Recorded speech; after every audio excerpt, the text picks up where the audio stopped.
Good evening, Doc, and good evening, classmates. I am Bill Razel S. Alejo, and my partner is Ma'am Rosel C. Bugay, and we are here to report about realism. So, what is realism? So, realism is the view that a certain kind of thing has mind-independent existence. That thing is ranging widely from abstract objects like numbers to moral statements to the physical world itself. What does it mean? It means that it exists even in the absence of any mind perceiving it. Realism is also a given thing, exists independently of knowledge, thought, or understanding. So, either kabalo ka about it, ginahuna nimo, or nakasabot ba ka or wala, basta kay nag-exist na ang isa ka butang. It is also the doctrine that is associated with the study of the world we live in, and stands in contrast to various forms of idealism and anti-realism. It is a philosophy away from the world of ideas or spiritual things. In realism, the word real denotes actual or the existing. It indicates those things or events which exist in the world in its own right. It denies the existence of an objective reality or claim that reality is fundamentally shaped by human thought or language. Realists tend to believe that whatever we believe now is only an approximation of reality, but that the accuracy and fullness of understanding can be improved. So para mas madali na ito masabtan, realism means there is a true reality and things exist whether human perceive them or not.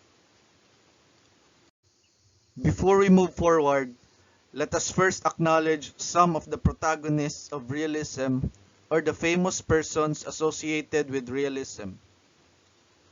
First is Aristotle, or who is recognized as the father of realism.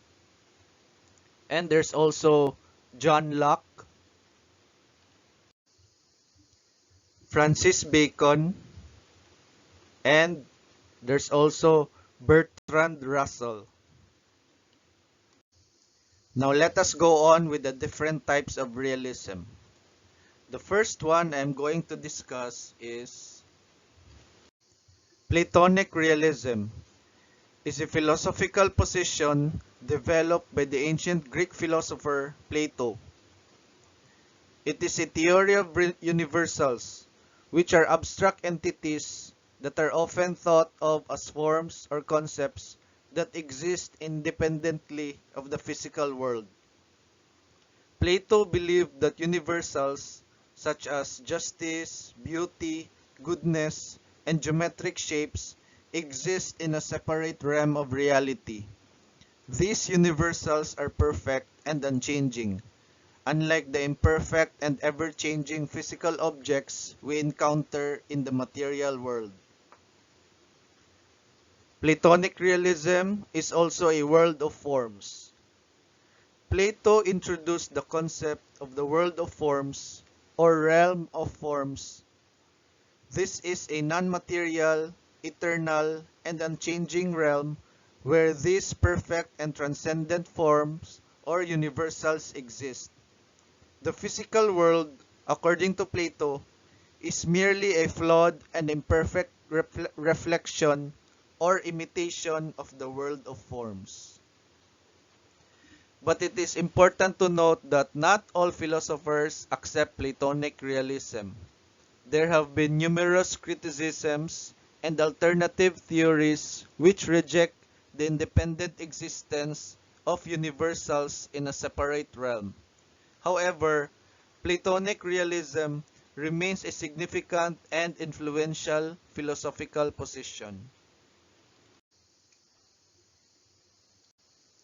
Metaphysical realism is a philosophical position that asserts the existence of an objective and independent reality that exists independently of human perception or consciousness. It is a perspective within the broader philosophical debate about the nature of reality and the relationship between our mental representations and the external world. Metaphysical realism also argues that there is a single objective reality that exists regardless of whether humans perceive or think about it. Metaphysical realism proposes that the external world exists independently of human minds. In other words, the objects and entities in the world have an objective existence regardless of whether humans perceive or think about them. Realists argue that there is a reality out there that exists independently of our beliefs, desires, or language. Next is moderate realism, or also called immanent realism. So it is a philosophical position that occupies a middle ground between extreme forms of realism and extreme forms of anti-realism or nominalism. It is primarily associated with the philosophy of universals and the nature of abstract entities such as concepts, numbers, and properties. Moderate realists acknowledge the existence of abstract entities but do not necessarily believe that these entities exist in the same way concrete, particular objects exist. So moderate realism is considered a midpoint between Platonic realism and nominalism.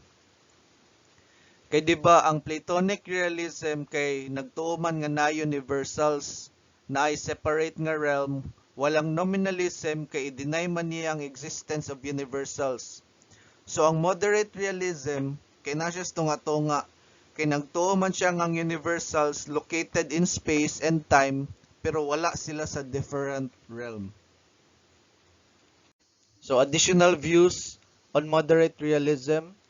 There are both universals and instances of universals, and that there are universals both in mind-independent things and in mind-dependent perceptions and speech acts.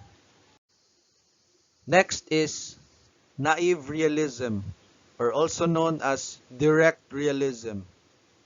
So it is a concept that refers to the belief that the way we perceive the world directly corresponds to the way the world actually is, without any significant distortion or interpretation.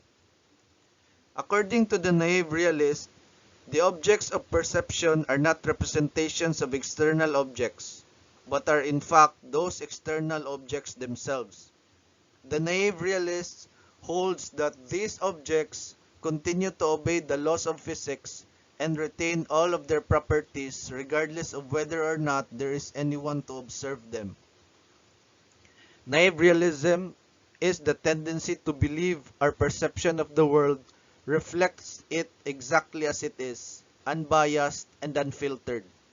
We don't think our emotions, past experiences, or cultural identity affect the way we perceive the world and thus believe others see it in the same way as we do. From the word itself, naive, nga ang meaning kay lack of experience or wisdom, naive realists believe that our perception of the world directly corresponds to the way the world actually is. What they see, hear, touch, and feel is mo na jud na siya ang objective reality. Next is transcendental realism. It was developed by Immanuel Kant, a prominent German philosopher of the 18th century. This is Kant's response to two opposing philosophical positions, empiricism and dogmatic metaphysical realism. Empiricists like John Locke and David Hume argue that all knowledge is derived from sensory experience. So they believe that our understanding of the world is limited to what we can observe and experience through our senses. While metaphysical realism is katong naadjud nag-exist nga reality whether aware ba ta or wala. So in Kant's transcendental realism seeks to find a middle ground between these two extremes. Kant acknowledged that our knowledge begins with sensory experiences, but he argues that it is not limited to empirical observations alone. He introduces the idea of the transcendental to explain how we can have the knowledge that goes beyond mere sensory data. So transcendental realism, as proposed by Kant, recognizes the role of our mental faculties in shaping our perceptions and knowledge, but also maintains that there is a reality beyond our subjective experiences. It represents Kant's attempt to reconcile empiricism and metaphysical realism by highlighting the active role of the mind in structuring and organizing our understanding of the world, while acknowledging the existence of a transcendent reality beyond our immediate perception. Epistemological realism, or also known as epistemic realism, is a philosophical position that pertains to the nature of knowledge and the relationship between our beliefs and reality. At its core, epistemological realism asserts that there is an objective reality that exists independently of our beliefs, perceptions, and cognitive processes, and that it is possible for us to have knowledge about this external reality. It also holds that there is a reality external to our minds that exists whether or not we perceive or believe in it. This reality is independent of our subjective experiences and beliefs.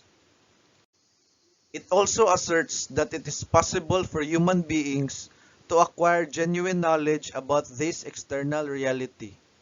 In other words, our beliefs and claims about the world can be true or false, and our goal is to align our beliefs with objective reality as closely as possible. Epistemological realism is often associated with the correspondence theory of truth, which states that truth consists in a correspondence between our beliefs or statements and the objective facts of reality. It means that a belief or statement is true if it accurately represents how things are in the external world. It is important to note that epistemological realism does not necessarily claim that our knowledge of reality is always complete or has flaws.